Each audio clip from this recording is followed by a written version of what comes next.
Harper One and HarperAudio present Consent Laid Bare: Sex, Entitlement, and the Distortion of Desire by Contos. This is the author. A note before we begin.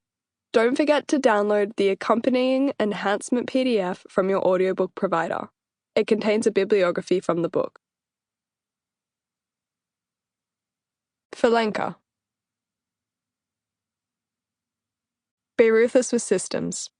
Be kind with people. Michael Brooks. Introduction.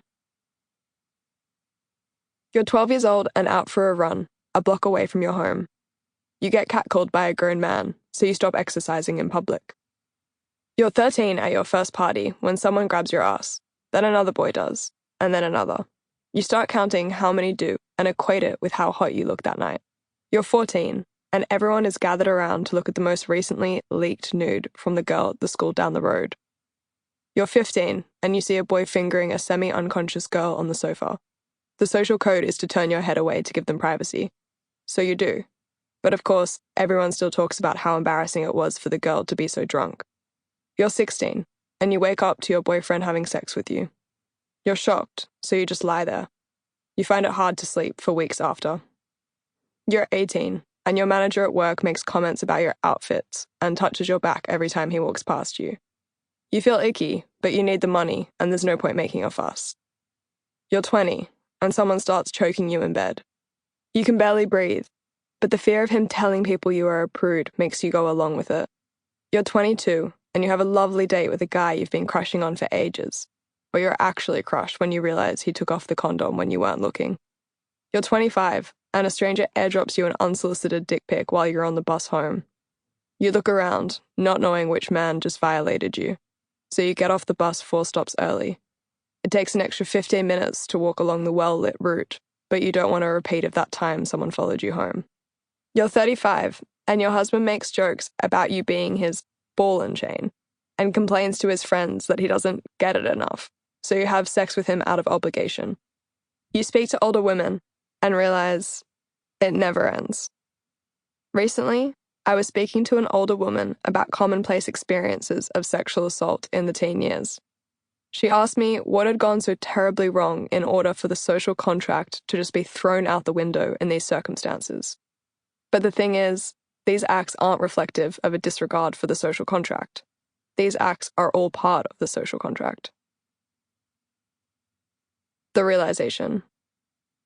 I'm 15 years old, and my school has booked a speaker for the Year 10 students. I'm excited because it means I get to miss science and spend the day with 2 friends I don't normally see in class. I'm thinking about this way more than the talk we're about to hear. We position ourselves to the far right of the speaker near the door of the gym so that we can chat in whispers in anticipation that we will inevitably get bored. But we don't. The speaker starts to talk authoritatively about a range of sexual scenarios. The 3 of us give each other knowing looks. Our friends have experienced many of the scenarios he describes. Notably, our male friends have committed many of these scenarios he describes. The speaker calls them incidences of sexual assault. We find out that in the state we live in, sexual assault means what we've colloquially understood as rape, and much more. In the UK, rape and sexual assault are different crimes. There, rape legally refers to non-consensual sexual intercourse with a penis. I find this interesting, as it recognizes that this act is one of male violence, and in its own funny way also acknowledges a penis to be a weapon of destruction when misused. Rightly so. Legal definitions vary across the United States, Australia, and the world. This book uses sexual assault as defined by sexual intercourse with another person without that person's consent, and rape as defined by UK legislation. We are told sexual assault means sexual intercourse with another person without that person's consent.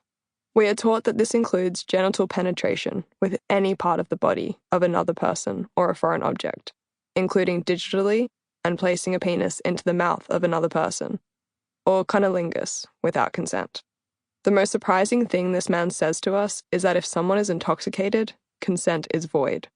Hearing these definitions is how my friends and I relabel acts of unpleasant, painful, or Sample complete.